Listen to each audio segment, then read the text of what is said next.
अगले जन्म की मत सोचो, कलयुग है। देखो 125 वर्ष कलयुग की आयु, अब 70-80 रह गई। कल आपने सुना 20-30 में समाप्त हो जाएंगे। अब तो बहुत 60-70-80 इतने में ही साफ हो जाता है जीवन।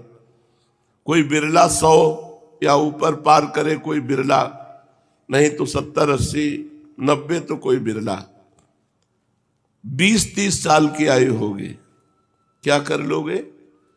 घोर पापाचरण का वातावरण होगा, अपवित्र सब व्यवहार होगा, कैसे भजन होगा? इसलिए अभी भजन कर लो, भगवत प्राप्ति कर लो। भगवान सच्चिदानंद जब कल्कि अवतार धारण करते हैं और दुष्टों का संहार करते हैं, उस समय से फिर सतयुग प्रारंभ होता है।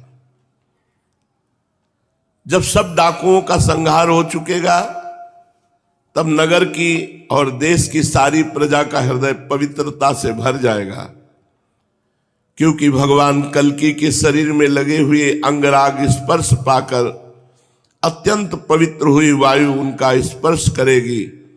भगवान की श्री विग्रह की दिव्य गंध संपूर्ण प्रजा के हृदय को निष्पाप कर देगी।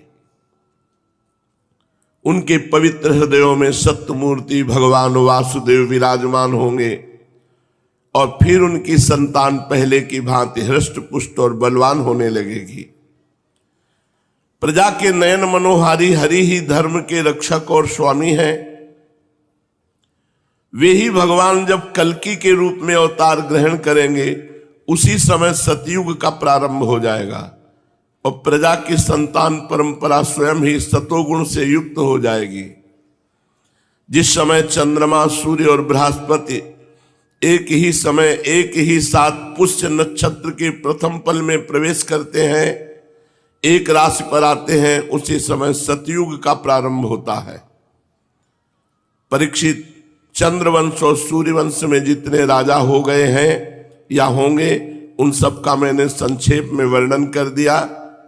तुम्हारे जन्म से लेकर राजा नंद के अभिषेक तक 1115 वर्ष का समय लगेगा। जिस समय आकाश में सप्तऋषियों का उदय होता है, उस समय पहले उनमें से 2 ही तारे दिखाई पड़ते हैं। उनके बीच में दक्षिणोत्तर रेखा पर समभाग में अश्विनी आदि नक्षत्रों में से एक नक्षत्र दिखाई पड़ता है। उस नक्षत्र के साथ सप्तर्षिगण मनुष्यों की गणना से 100 वर्ष तक रहते हैं। वे